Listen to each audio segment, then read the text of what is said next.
from your ability to our need, O God. And we pray, Lord, that you may be glorified in the process. Especially as your word take fruits and bear fruits in our lives, bear fruits of righteousness, stability, peace, and godliness. May your word, Lord, be our food. And may you be the true speaker. Use your servant only as your footstool.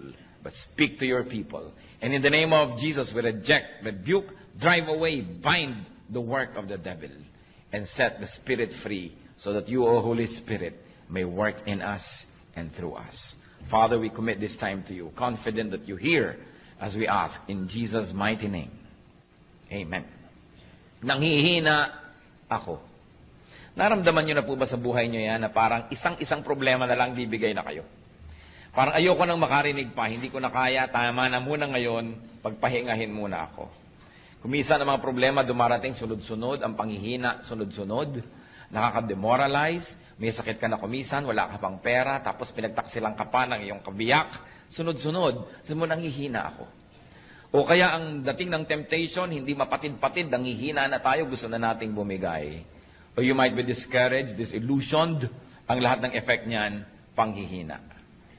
Magkakamag-anak po ang mga feelings na nagbibigay nitong weakness na ito sa ating puso. But ito ay isang kasinungalingan. Because Jesus is strength and power. Kaya ang mga anak niya ay dapat nabubuhay sa victory, sa strength, sa power. What do people say? People say, I'm afraid. What does God in the Bible say to Christians? Hindi bagay sa'yo. Kung natatakot ang ating mga kapatid, hindi bagay. Sabihan nyo nga katabi nyo, hindi bagay sa'yo ang matatakotin. Diba? Hindi bagay. Bakit? John 14:27, do not let your hearts be troubled and do not be afraid. Madaling sabihin, mahirap ipamuhay, lalo naunahan na tayo ng takot, naunahan na tayo ng pandaraya ng kaaway, at tayo sunod-sunod na ng mga kabiguan ang nangyari. We are made to believe and conditioned to believe that we are no match to the enemy. Indeed, we are no match, but the Lord is. Our victor is our champion who has already won the battle for us. 2 Timothy 1:7, for God did not give us a spirit of timidity, but a spirit of power, of love, and of self-discipline. Yan ang ibinibigay sa atin ng Diyos, spirit of power. Kaya masasabi natin, hindi bagay sa'yo. Kahit mga kapatid, tayo manalamin, nanghihina tayo halimbawa, manalamin kasi mo, anak ka ng Diyos, hindi bagay sa'yo. Sapagkat ang mga anak ng Diyos, kailangan kamukha ng Diyos. Kasi kamukha nga tayo dapat ng Diyos, kawangis, lalong-lalo sa ating kalooban. So, brothers and sisters, discipline yourself not to be afraid. It is a matter of habit. Natatakot tayo sa darating, natatakot tayo sa sakit, natatakot tayo sa pagtanda, natatakot sa kamatayan, etc., etc. At kamag-anak po niyan, yung sinasabi mo lagi, I'm worried and frustrated. It's part of being afraid and it's part of being weak. I'm worried. Ano po ang sagot ng Panginoon dyan? You're worried? Cast your cares on me. Cast your cares on me. 1 Peter 5:7, cast all your anxiety on Him because He cares for you. Di po ba kumisan meron tayong panghihina ng loob, may pamamroblema, pero pag nakahinga tayo sa ating kapalagayang loob, kay kapatid, kay kamag-anak, kay ibigan, lumalakas-lakas ang ating loob. Pero kumisan hindi natin kailangan makipag-date pa, mag-lunch tayo, magkape tayo para lumakas ang loob natin kasi ang Panginoon is only a prayer away. And through prayer, we can cast all anxieties and cares on the Lord. So kung meron tayong problema, isumbong mo sa Diyos. Nakatutulong kuminsan na may napagsusumbong-sumbongan tayong kapwa-tao, meron tayong nahihinga-hingahan, pero huwag yung magiging kapalit nung tayo na nanalangin at lumalapit sa Diyos. Another complaint of people tungkol sa panghihina, mahina daw ang isip, I am not wise enough. But the Lord answers, I give you wisdom. Huwag kang lagi nagdadahilan na hindi ako marunong, sapagkat nagbibigay ang Diyos ng kaalaman. 1 Corinthians 1:30, Christ Jesus has become for us wisdom from God. Of course, once more, it has a specific meaning, but its general meaning is that we can have wisdom through the Lord. Learn. Hindi dapat lagi nating sinasabi, hindi kasi ako marunong. Kung mga isang buwan na nating sinasabi yan, 1 taon, 10 taon, tama na yon. We've got to learn. At kakambal niyang, I'm not wise enough. Ano pong laging maririnig mo sa mga tao? I don't know what to do. Pero ano pong sinasabi ng Biblia at ano sinasabi ng Panginoon dyan? I know. I will guide you. Proverbs 3, 5-6. Trust in the Lord with all your heart and lean not on your own understanding. In all your ways, acknowledge Him, and He will make your path straight. So, magtiwala sa Panginoon, huwag sa sarili. Huwag sumandal sa sarili lamang kaalaman, sapagkat maaaring yan ay only half-truth, half-lie, or a full lie, or a distorted truth. Sabi, in all your ways, acknowledge Him. Pag hindi po tayo sang-ayon sa kalooban, sa sinasabi, sa turo ng Diyos, doubt your scholarship, but do not doubt God. At kung tayo po ay hindi sang-ayon sa Diyos, siya ang ating sundin kasi siya yung Diyos at siya yung tunay na marunong. It is important to acknowledge our lack of wisdom and then seek God's wisdom. Ano po ang sabi ng mga tao doon sa mga, wala kasi akong alam, clueless ako, wala talaga akong alam dyan sa mga bagay na yan? Anong sagot sa atin ng Panginoon niya? Ask me, and I can give you discernment. Kaya yung panalangin sa Psalm 119, verse 1-5, I am your servant, give me discernment. So humihingi ng discernment to know right from wrong. Knowledge po, madali naman yan na makolekta kasi information lang yan But what do you do with knowledge? How do you apply knowledge? Then that becomes wisdom. Paano natin papakinabangan yung alam natin na informasyon? Kaya some people only become more and more knowledgeable, but it doesn't make them wiser. Kaya hindi ko mo edukado, marunong sa buhay. Kahit marami kong isang degrees, marami lang alam na information, pero hindi alam i-apply sa buhay yon, walang wisdom. Marami naman hindi nakapag-aral, pero talagang wise. Pag pinakinggan mo, daig pang nag-aral. Kasi magkaiba naman yung knowledge sa wisdom. But wisdom God can give, and discernment God can give. Kaya sa Psalm 119, 1-5, I am your servant, give me discernment. Pero may kondisyon, I am your servant. Ibig sabihin, ako po yung lingkod nyo, sumusunod sa inyo, napapasakop sa inyo, bigyan nyo ko ng kakayahan na makilala ang tama sa mali, because error often comes dressed as truth. Siyempre, yung kasinungalingan, dapat dumating yan na nakabihis na siya ay katotohanan para makapandaya. Alangan mang dumating ang kasinungalingan na hubad, di alam yung kasinungalingan yon. Kaya nakakapandaya. Dapat may discernment. At yan ay nahihingi. Ask God for discernment.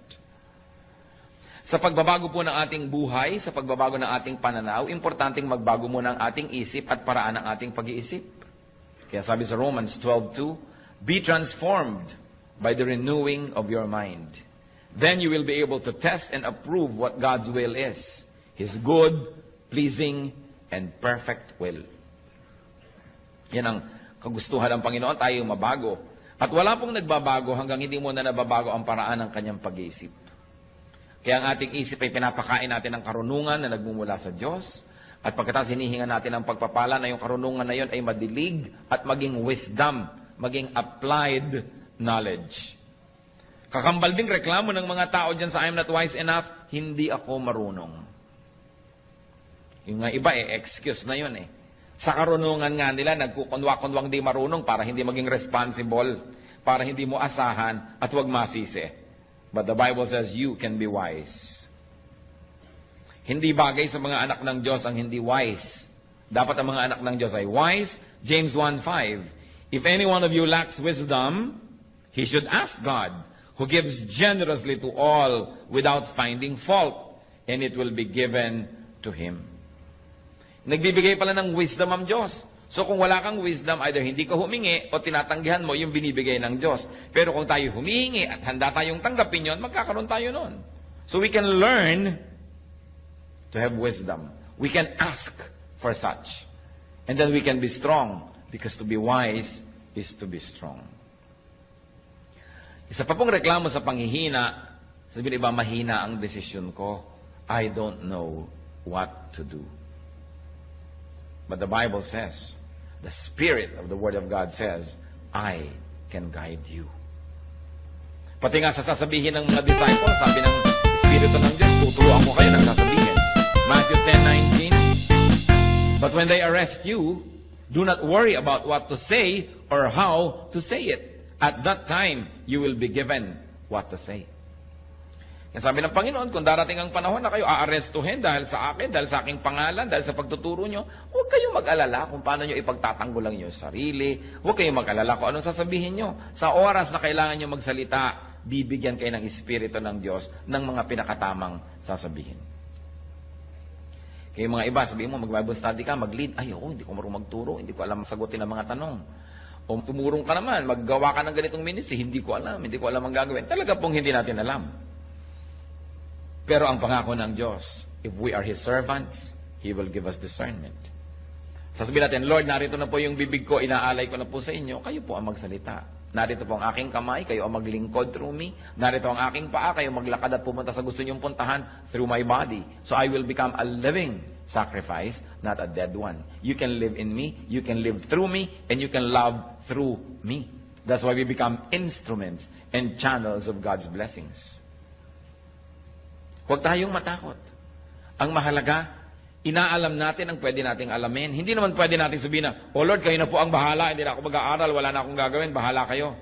Nag-aaral pa rin tayo, nagsasanay tayo, at kung darating na yung panahon na kailangan gamitin yon, ang Panginoon ang nagbibigay sa atin ng kakayahan para magamit, maalala, at mabigyan ng tamang korte, hugis at kulay, yung mga dati na nating nalaman para magamit at ilapat sa pangangailangan ng sandaling yon. So we plant, the Lord makes it grow. So nag-aaral tayo, pagkatapos ang Lord ang magbibigay ng kakayahan na i-apply yung ating napag-aaralan. Tungkol pa rin sa panghihina, reklamo po ng marami, I'm so weak. Especially sa pananalig, mahina ang pananalig ko. Nagdadasal ako pero hindi naman ako naniniwalang ibibigay yung dasal ko, lalo't medyo extraordinary, medyo himala ang hinihingi ko, lalo't medyo hindi ko kita yung kasagutan. Kulang ako sa pananampalataya. I'm so weak when it comes to faith. But the Bible says you can be full of power. You know, the first century Christians were known not for their knowledge, but for their power. Pag ipinagpe-pray nila yung mga may sakit, nagagalingan. Pag may mga ginagawa sila, kahit imposible, nagagawa. And you know, the power to forgive, the power to love, that's the greatest power. Hindi po nasusukat yung power sa kaya nyo magbuhat ng mga tone-toneladang bakal, o kaya kaya nyo lumangoy ng milya-milyang dagat, o kaya kaya nyo tumalon mula sa taas-taas ng mga pinanggagalingan. Well, that is strength. It is not power. Ang tunay na power yung nagmumula sa kalooban. Yung nakakamuhoy ang isang tao, tas naiibig mo pa rin, that's power. Yung mahirap magpatawad, nakakapagpatawad ka, that is power. Yung sa halip na magagalit ka, naiibig mo yung kapwa, nagkakaroon ka ng puwang ng pangunawa sa kanya, that is power. And God gives that power. Ang sagot ng Bible sa mga weak, you can be full of power. Pwede kang mapuspos at mapuno ng kapangyarihan. Kaya hindi sapat yung excuse na I am so weak, because the Bible says you can be full of power. Hindi sapat na tayo ay maging puro bigay na lang ng bigay ng excuse. Luke 17:6, He replied, if you have faith as small as a mustard seed, you can say to this mulberry tree, be uprooted and planted in the sea, and it will obey you. Kung meron daw maliit na pananampalataya, kahit kasing liit man lang ng buto ng mustasa, na mas maliit pa yun doon sa ulo ng aspile, sabi gano'n, kahit itong punong ito, utusan mong buhatin ang sarili niya, bunutin at itanim sa tubig, yun ang kanyang gagawin. Siyempre, isa yung talinghaga na sinasabi sa atin, walang imposible sa nananalig. Acts 1:8, but you will receive power when the Holy Spirit comes on you. So, Christianity is all about power. Kaya sinabi natin kanina, hindi bagay sa anak ng Diyos yung mahina. Nanghihina ka man kapatid, dapat sandaling-sandali lang para lang hangin na dumaan, pero hindi dapat ang tagal-tagal. Bakit? Sapagkat naaalala natin kung sino tayo. Tayo yung mga Kristiyano. Naaalala natin kung sino ang tumataguyod sa atin, si Kristo. Naaalala natin kung ano ang nagawa niya at nagagawa at patuloy na gagawin, lumalakas tayo. Kaya hindi bagay sa mga anak ng Diyos ang pinanghihinaan ng loob ng matagal. Paminsan-minsan, dinadapuan ka, parang langaw, ayaw mo man, nadadapuan ka, pero siguro naman nabubugaw mo para hindi magtagal. So, ganun din yung mga espiritu ng panghihina. Pag dumapo at nadayakat ng hina ka, teka, sino ba ako? Anak ako ng Diyos. Sino ba yung nagsusustain sa akin? Si Kristo, na pati ang kamatayan ay kanya nagapi. Sino ba ang kakampi ko? The Lord of Lords, the King of Kings. So, bakit ako ganito? Hindi bagay sa akin. Therefore, the Bible says, you can be strong. 2 Corinthians 12:9. But he said to me, my grace is sufficient for you. Church, read aloud. For my power is made perfect in weakness. Therefore, I will boast all the more gladly about my weaknesses, so that Christ's power may rest on me. Ano sabi ni Lord? My grace is sufficient for you. My power is made perfect in weakness. Kaya sabihin natin, Lord, weak po ako sa area na yan. Sabi niya, mabuti. Strength ko yan eh. Hindi ka aasa sa sarili mo, umasa ka sa akin at makikita mo magiging strong ka. Lord, 3 araw na ho, weak pa rin ako. Kasi hindi ka umaasa sa akin, umaasa ka sa sarili mo. Lord, weakness na weakness ko po, yung ganyang magagandang mga babae. Sabi ni Lord, strength ko yan. Umasa ka sa akin. Halika, tuturuan kita, tutulungan kita. Lord, weakness ko po yung pera. Pag pera na pinag-uusapan, talagang nalilito na ako. Kung nasan ang kaliwa at nasan ang kanan. Sabi ni Lord, strength ko yan. Tuturuan kita. Lord, weakness ko po yung magalit. Pagka napoprovoke ako, talagang napakadali kong magalit. Strength ko yan. Makinig ka sa akin, sumunod ka sa akin. Kung yung mga weaknesses po natin, papayagan natin ang Panginoon, doon ay kumilos at punuin yon. Yun ang magiging strength natin. Kaya sinabi, when I am weak, then I am strong. Kung yung weakness ko, isusuko ko sa Diyos. Alam niyo kung bakit nagkakandagi-bagi ba ang buhay natin? Dahil sa weakness? Yung weakness, isinusuko kay Satanas. Weakness ko ang pera, tapos sabi ni Satanas, etong pera, sunod ka na agad. Kaya nasisira. Weakness ko ang kagandahan, so eto ngayon dumaan si maganda. Nasira ka na. Weakness ko yung pride, so tinempt ka ni Satan to be proud because God will not tempt you to be proud. O bumigay ka na, naging ka ng proud, nasira. Tatandaan po natin, yung weakness can make or break you. Your weakness can make you if you surrender it to Christ and let the strength of Christ apply to that weakness. But your weakness can break you if you surrender it to Satan. Kaya nangyayari po yan kung minsan, o may mga hihinang ngipin, o yung ipinagawa at ipinaayos sa magaling na dentista, yun ang pinakamalakas. Kasi na-ministeran Kung minsan may mahihina ka sa iba't ibang subject sa school. Kung saan ka nagpa-tutor at nagpaturo, yun ang nagiging strength mo. Kasi pinayagan mo na yung strength ng iba, malagay dun sa area of your weakness. That's why if the strength of God is applied to our weaknesses, then we become very strong. Kaya yung po mga mahina, sabihin natin, then I'm strong. I can be strong through Christ. Kaya ang sinasabi dyan, I can do everything through Christ who gives me strength. Weakness makes room for God's power. Hindi ba ganun din yung mag-asawa? O masakit ang pakiramdam ko ngayon, mahina ang katawan ko, ikaw mag-drive. O yung isang nagda-drive. Where I am weak, you are strong. And because I relied on your strength, my weakness became strength. Mahina ako magkwenta, ikaw magkwenta kasi magaling ka sa math. So dahil in-acknowledge mo yung weakness mo, hinayaan mo yung strength ng iba na pumasok sa area na yon, naging strength tuloy. Mahina ako sa pagdisiplina sa mga anak natin, ikaw nga magdisiplina, susuportahan kita, nagiging strength. So ano po ang weakness nyo, kapatid? Ibigay nyo sa Panginoon, magiging strength. Kaya sinabi natin, hindi bagay na mahina ang isang Kristiyano. At tungkol din sa panghihina, pagreklamo ng marami, lanta na ako. No more energy. Hindi ko na kaya, pagod na ako sa pagtuturo, pagod na ako sa ministry, pagod na ako sa pagpapakabanal, pagod na ako sa pagiging mabuti. Mahina na ang katawan ko, mahina na ang espiritu ko. But the Bible says, you can be refreshed. John 4:14, but whoever drinks the water I give him will never thirst. Indeed, the water I give him will become in him a spring of water welling up to eternal life. Sabi ng Panginoon, nauuhaw ka? Dito ka uminom. Ang ipapainom ko sa'yo, pag ininom mo, di ka na mauuhaw uli. Pero Lord, bakit lagi na lang ako nauuhaw? Hindi ka sa akin umiinom. Kasi ang sinabi, pag uminom ka sa aking bukal, hindi ka na mauuhaw muli eh. Pero bakit lagi na lang uhaw ng uhaw yung marami? Lagi na lang lungkot na lungkot, samantala ang Panginoon ay kasiyahan. Lagi na lang takot na takot, samantala ang Panginoon ay stability and security, because we really do not let the power of Christ rule our lives. Kaya ang sabi sa Psalm 1, verses 1 to 3, Blessed is the man who does not walk in the counsel of the wicked, or stand in the way of sinners, or sit in the seat of mockers. He is like a tree planted by streams of water, which yields its fruit in season, and whose leaf does not wither. Whatever he does prospers. So ano man daw ang ginagawa nung tunay na nakasausaw ang kanyang ugat doon sa batis ng Panginoon, kahit anong ginagawa niya ay nagiging mabunga. So paano natin malalaman kung hindi tayo nakasausaw sa batis ng Panginoon? Hindi tayo mabunga. Baliktarin nyo lang. Kasi pagka nakasausaw ka daw, mabunga ka, hindi ka mabunga, di ibig sabihin hindi ka nakasausaw.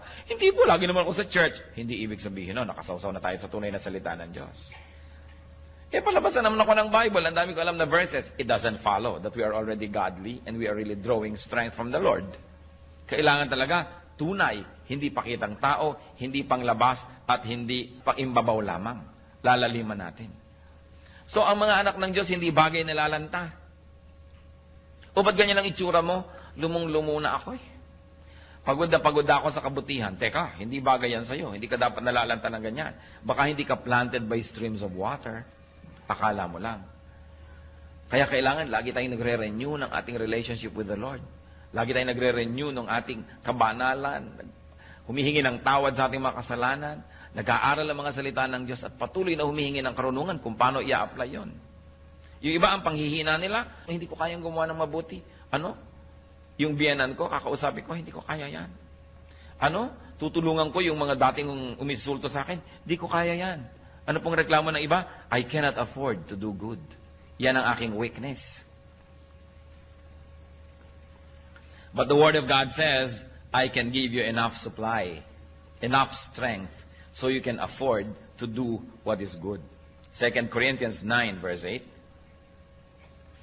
And God is able to make all grace abound to you, so that in all things, at all times, having all that you need, you will abound in every good work.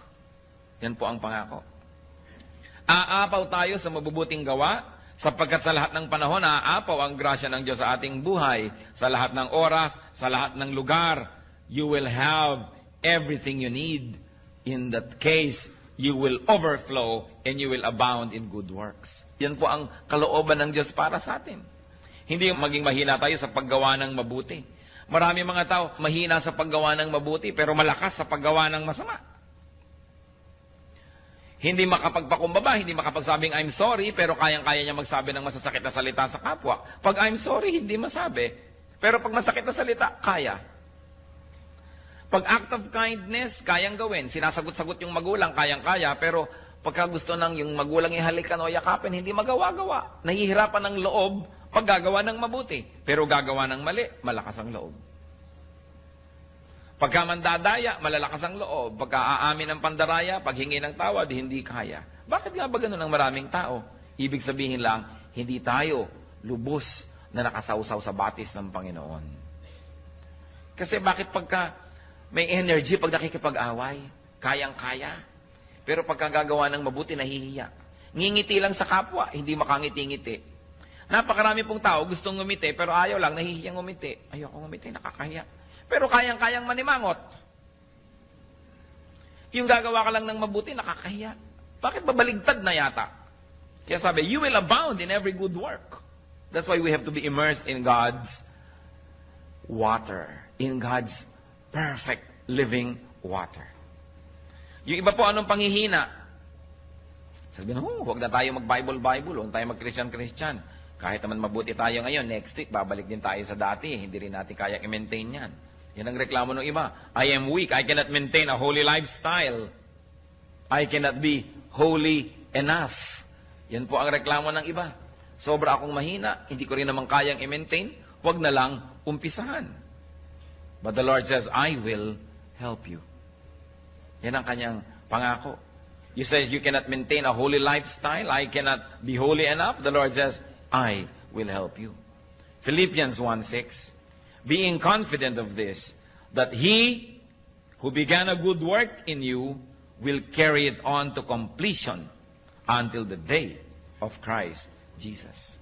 Siya na nag-umpisa at kasama mo sa pag-uumpisa ng pagiging mabuti at paggawa ng mabuti at pagbabagong loob, siya ang tutulong sa iyo na makumpleto yan, mabuo yan hanggang sa pagbabalik ni Kristo. Kaya hindi bagay sa Kristiyano yung mahina sa kabanalan, pero sa kasalanan, malakas. Nababaligtad. At meron pa nagsasabi, I cannot stand up. Mahina ako sa pagtayo, mahina ako sa paninindigan sa buhay. But the Word of God says, I can enable you. Hindi mo kayang tumayo, pero kaya kitang tulungan na tumayo at manatiling nakatayo. Romans 14:4. Who are you to judge someone else's servant? To his own master, he stands or fall. And he will stand, for the Lord is able to make him stand. Kaya daw nating tumindig sapagkat ang Panginoon ang magbibigay sa atin ng kakayanan. Kaya kaya rin nating manindigan. Weakness, ano po bang ibig sabihin yan? Pag sinasabi natin nangihina ako, merong mga nangyari na sunod-sunod, kaya nakarating tayo sa ganong estado ng panghihina. At isa lang po, ang pinagmumula ng panghihina, yung pag-asa sa sarili lamang. Weakness comes from dependence on yourself alone. Because if you depend on God, your weakness will translate into strength. Pag tayo'y umaasa sa Diyos, ang kahinaan nagiging kalakasan. Where we are weak, we become strong. So mga kapatid, isa lang po itong simpleng analysis. When you are weak, it means you are depending on yourself. Or you are depending on other people. That's why you are weak. Because the moment you depend on God, and you let God do His mighty will, then your weakness becomes strength. Hindi natin sisisihin ng Diyos. Bakit po mahina ako dito? Pinapabayaan niyo na yata ako. Sabi niya, where you are weak, you will become strong. But you've got to do it my way. You've got to give me space. You've got to let me do what I'm good at doing. And that is to restore you, to strengthen you. But remember, God gave us free will. How you use that free will make or break you. Saan po ba tayo mahina? Tayo na lang nakakaalam. Alam ng Diyos. Huwag naman ninyong gawing kahinaan yan last year, kahinaan pa ngayon, kahinaan pa next year. What is important is that we are changed from glory to glory. That we become Christ-like. More and more Christ-like. That we do not become sinless, but we sin less and less and less. Na hindi tayo lagi nagtatago sa likod ng mga excuses na ganyan talaga ako, tanggapin mo na lang kung ganyan. Yun talaga ako, sapagkat hindi good enough yung ganun lang talaga. Kailangan magbago ng magbago at binibigyan naman tayo ng Panginoon ng kapangyarihang magbago. One of the noblest way, most sublime way to worship God is to be more and more like Him. Mabuti yung pag-awit, mabuti yung offering, mabuti yung pagsayaw sa Panginoon, mabuti yung pagtugtog, pag-worship. Pero isa po sa mga pinakamalalalim na paraan ng pagsamba, yung tayo'y lalo nang maging kawangis ng ating Diyos. That is one of the best ways to please the Lord. Di ba kung magulang ka, kamukha mo yung anak mo, tuwang-tuwa ka. Di ba? Kamukha ko ang anak ko. So gusto ng Diyos, makita niya na kamukha tayo. Kaya manalamin nga tayo at magtanong, teka, kamukha ka ba ng Diyos? Anong ginagawa ng mga sungay-sungay dyan? Diba? Alis-alisin yung mga yan. Ang mga kalikaliskis na yan, alis-alisin kasi hindi kaya kamukha ng Diyos. Kaya dapat tayo nagtatanggal ng mga hindi dapat. Lalong-lalo yung mga weaknesses. Alam niyo po yung weaknesses, it's only in the mind. Nakita niyo yung mga pag may biglang sunog? Ano nangyayari kahit buong refrigerator nabubuhat eh. Pero pag tapos na yung sunog, 3 na yung nagbubuhat, di pa maibalik-balik yan. Kasi Kasi alam nyo, yung inisip mo, kailangan ko itong gawin, nagkakaroon ng pagbabago sa iyong katawan, sa iyong buong pagkatao na nagagawa mo yung dapat gawin. Kung sunog lang yon, nagkakaroon tayo ng lakas. Di lalo na kung alam natin that this is a spiritual warfare, that we must win. Meron tayong lakas, lalo't ipinangako ng Diyos, I will never leave you, I will never forsake you. So niya, cast all your cares upon Him, for He cares for you. And when you are weak, you will become strong. What you must do is to allow the Lord to enter that weak area and do His will. Huwag tayong tumanggi. Huwag tayong makialam sa Diyos. Sumuko na lang tayo. Kaya ano po ba yung mga areas na yan? Kung tayo nang hihina, remember, dahil umaasa tayo sa sarili lamang. Sapagkat kung umaasa tayo sa Diyos, we are planted by living waters. Our leaves do not wither. We bear fruits in season. Sabi niya, I'll give you living water and you will thirst no more. Yet why do many of us thirst in various areas of our lives? We thirst in our emotional life, in our intellectual life. We thirst here and there. We long for what we should not be longing for. Sometimes we become jealous and covetous and mainggitin pa at kung ano-ano. It means that we are not letting the Lord work in our weakness.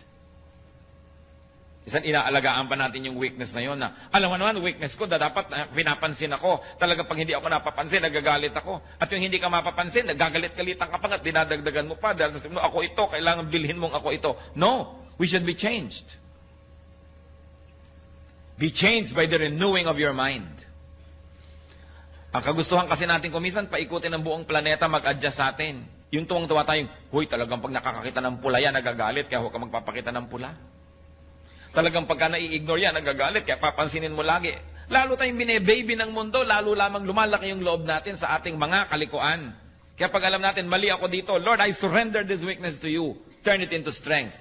And I know that the Lord will do it because God said it. And if God said it, then it must be true. Hindi pwede na nabubuhay tayo sa weakness. Gustong-gusto ni Satan yung naniniwala kang weak ka eh. Kasi yung kaya mong gawin, hindi mo na ginagawa, nakumbinsi ka na hindi mo kaya. Alam niyo si Satan, pipigilin niya una na masave ka. Pipigilin niya na ipanganak ka muli, na magkaroon ka ng panibagong buhay.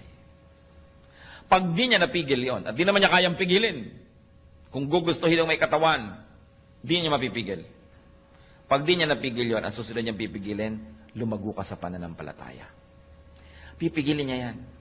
Kukumbinsihin ka niya, hindi talagang maramdamin ka, dapat unawain ng mga taong maramdamin ka. Hindi talagang itong weakness mo, hayaan mo nang, yan ay i-maintain mo na, kasi konti lang naman ang weakness mo, dapat weakness mo na talaga yan, tanggapin na lang nila yan. Yan ang mga pandaraya ng kaaway para huwag tayo mag-grow.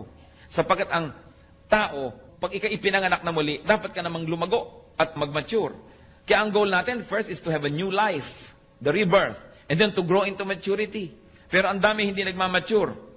Because they continuously believe in the lies of Satan na okay ka na, pwede na yan.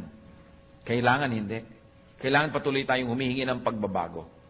At pag nag-grow ka, nagiging kang strong, anong gagawin ni Satan? Bibigyan ka ng mga kadayaang, mahina ka, hindi mo kaya.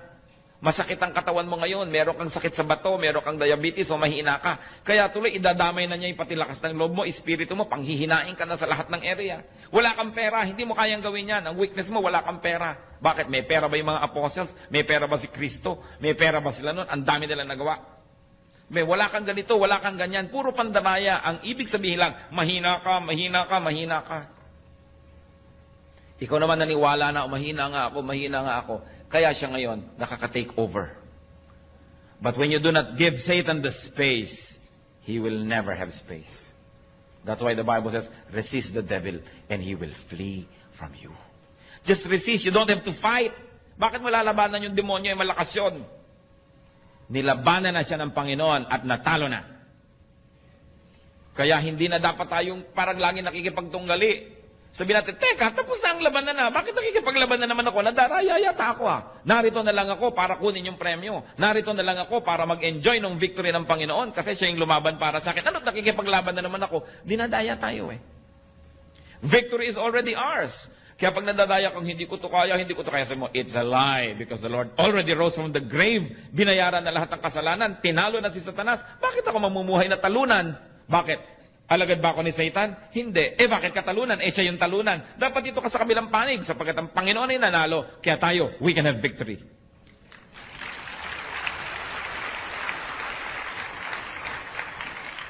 Malaking bagay po kumisan yung naaalala mo kung sino ka. Meron akong kilala. Napakabuti ng pamilyang nilakihan, mabuti naman yung naging foundation ng kanyang buhay. Sa kalagitnaan ng buhay niya, nalulung siya sa mga bisyo, nakasama niya mga maling tao, nadala siya ng nadala sa mga putikan at sa mga kasalanan at sa mga kamalian, naiba siya ng naiba yung pananaw niya sa sarili niya, nawalan siya ng self-respect, nakalimutan niya pati table manners na alam naman niya, nalimutan niya yung pagbibihis ng tama na alam naman niya, kasi hinila siya ng hila pababa ng kanyang environment. Pero minsan nakasakay siya sa jeepney at sa traffic. Napag-isip-isip niya kung sino siya at sinong pinanggalingan niya. Sabi niya, teka, pag tinitingnan ko yung sarili ko, hindi ako ito. This is the distorted version of me. And I was distorted because of the wrong company I kept. I was distorted because of the wrong beliefs I espoused. I was distorted because of the wrong activities that I indulged in. Babalik ako sa aking sarili. Babalik ako kung sino ako talaga. At ginawa po niya yon. At nakabalik siya sa kanyang dating status. May paggalang sa sarili, merong dignity, at iginagalang ng iba. Tayong mga anak ng Diyos, we are created for holy work. We are created for dignity. We are created for respectability and for fruitfulness. If this is not happening in your life, mag-isip-isip dahil hindi ito ang tunay niyong pagkatao. Tayong anak ng Diyos, ang pagkatao natin, yung pagkatao ni Kristo. Yung Espiritu ng Diyos. Kaya kailangan nabubuhay sa buhay natin yan, sa puso natin. Titingnan natin ang mga pinagsasasabi ng ating bibig kung tama sa identity natin, ang ating lifestyle, ang ating ginagawa. We are a royal priesthood, a holy nation, servants of God. Less than that, hindi bagay sa atin. Kaya dapat meron tayong dignity. Hindi hahabol-habol ka ng kahit konting pagtingin, namamalimos ng pag-ibig kahit na isang laang kaluluwa sa impyerno may umibig lang sa'yo. Teka, iniibig ako ng Diyos. Kung kailangang ibigin mo ko na, magkakasala pa ako, habul-habulin lang kita, wag na, sa'yo na ang pag-ibig mo. Hindi bagay sa akin yan.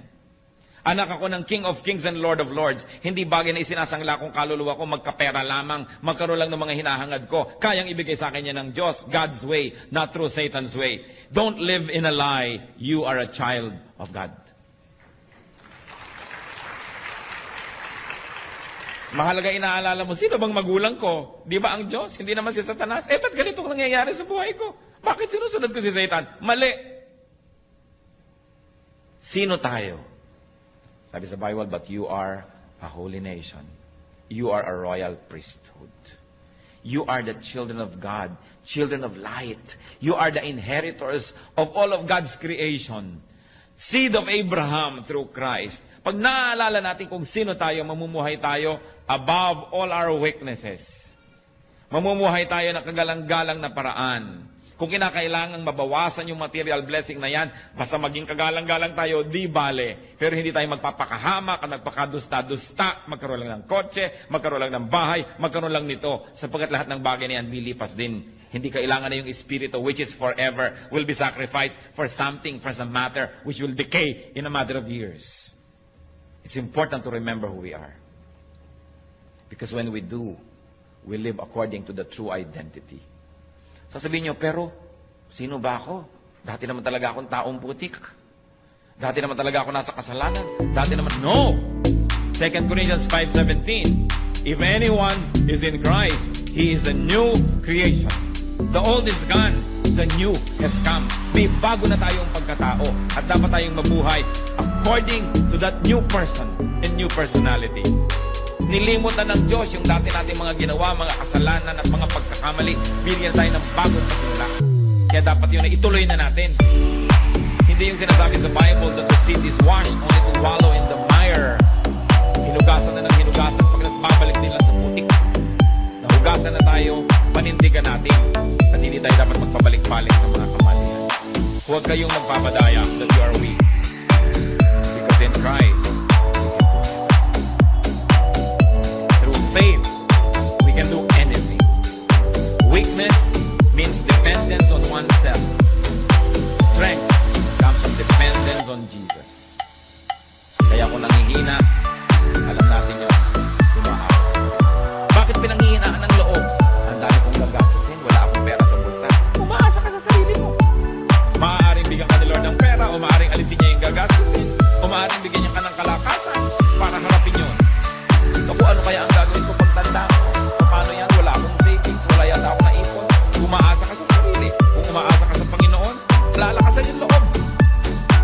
Hindi ko yata kayang lutasin ang problema ng pamilya ko kasi umaasa ka sa sarili. Sabi natin, Lord, nandito ang pamilya ko. Ipinangako nyo, hindi nyo ako papabayaan. Ipakita nyo sa akin kung paano kayo kumikilos at nang makaka-cooperate ako, makasunod ako nang masolve ito. Pero oras na humiram tayo ng kasangkapan from Satan to solve our problems, na-solve ng konti, pero ang laki ng bayad, lalo mas malaking problema kasunod. Parang mayroon na nga kayong problema, mangungutang pa kayo sa 5-6 para bayaran. Mamaya, mas malaki pa rin yung utang nyo. Ang ending, nagkalubog-lubog kayo lalo. Kasi hindi dapat yun ang solusyon. Merong gumawa sa inyo ng mali, gagawin nyo rin ng mali para malutasan kayo. Gagantihan kayo ng anak nun, yung anak niya gaganti naman. Hindi na natapos-tapos. Kung gusto natin na solve ang mga problema natin, wag na wag kayong hihiram ng tool ni Satan. Kung yung kotse nyo may sira, kailangan nyo ng gamit. Inaabot ni Satan yung gamit para ang ganda-ganda, bagong-bago, pwede pa yung sabihin, ayoko. Itong solusyon, galing sa'yo, ayoko. Kahit kamay ko o ngipin ko o gilagid ko ibang piece ng tumilyong ito, hindi ako hihiram ng screwdriver na yun. Para Satan ka Hindi ka naman mabuti hindi ka naman mabait. Sabi ni Lord, you come only to steal, kill, and destroy. Ano, inaabutan mo ako ngayon, alangan namang love mo ako. Daya yan. Pag kinuha ko yan, may bayad. Huwag na. Huwag kayong hihiram ng tool ni Satan dahil lalo niya kayong iluluto. Yung mga iba dyan, misis, pinagtak sila ng asawa. Pastor, kaya magtataksil na rin ako. Bakit? Hihiram ka na kay Satan. Humiram yung asawa mo ng ganung tool. Yun naman ang ibabalik mo sa kanya. Di pareho na lang kayo ngayon. Lalo ka nang nawala ng pag-asa maahon-ahon dyan. Dati kalahati lang ng inyong partnership ang nasa dilim. Ngayon pareho na. Di lumubog ka lalo. Huwag hihiram kay Satan. Pag nanghihina tayo, palakasin lang ang loob kay Satan hihiram. Huwag na huwag. He comes only to steal, to kill, and to destroy. Hindi niya kayo mahal. Kaya huwag kayong padadaya, natatanggap ng anything kasi may bayad yon. Umasa sa Panginoon. Ang sabi niya, I will never leave you. I will never forsake you. At si Jesus, hindi sinungaling. God is only a prayer away. Kung ano man yung mga weaknesses natin na yan. Weakness ng ating personality, weakness ng ating espiritu, weakness ng ating katawan, weakness ng ating pag-iisip. God is our strength. At sabi niya, cast all your cares upon me, for I care for you. Aming Diyos, kami po'y lumalapit. Nilalapit na aming puso na kumisan ay dinadalaw ng panghihina. Kadalasan ay nadadaya na rin ng mga kahinaan. Kayo na nakababatid ng kalagayan ng bawat isa. Kayo na nakakakita ng puso namin, Panginoon. Inihahain po namin ang puso namin sa inyo. Hinihingi namin, pakalinisin ninyo. Salain ninyo ang mga kasinungalingan na tinanggap nito at alisin niyo po sa aming puso. At puspusin niyo kami ng espiritu niyo. Espiritu ng kapangyarihan, ng kaliwanagan, ng kabanalan. Lord, hubaran mo po ng mga balat kayo ang mga ginagawa ng kaaway at nang makita namin na ito'y masama. Unmask the work of the devil so that we may recognize it for what it is. And give us the wisdom to know your work apart from the work of the evil one. Huwag na huwag kaming hihiram ng tools from Satan, Panginoon. At sa mga kahinaan namin ito, alam nyo ito, kayong lumikha sa amin. Di pa man kami sinisilang, nasilayan nyo na kami sa sinapupunan ng aming mga ina. At alam nyo, Panginoon, ang mga kahinaan namin. And we ask you, Lord, like empty cups, we fill our hearts to you. Fill our cups with your strength. Fill our hearts with your power. Palitan mo ang mga kahinaan namin ng kalakasan mo, O Panginoong Jesus. At itinataboy namin ang anumang hinihiram namin kalakasang huwad galing kay Satan. In the name of Jesus, we reject all things that we have mistakenly borrowed from the evil one. All methodologies, all tools from Satan, we reject and rebuke in the name of Jesus. At Lord, kami nagbibihis ng iyong pong kapangyarihan. Clothe us with your strength. We are the people of strength because we are your people. As we are your people. As we are your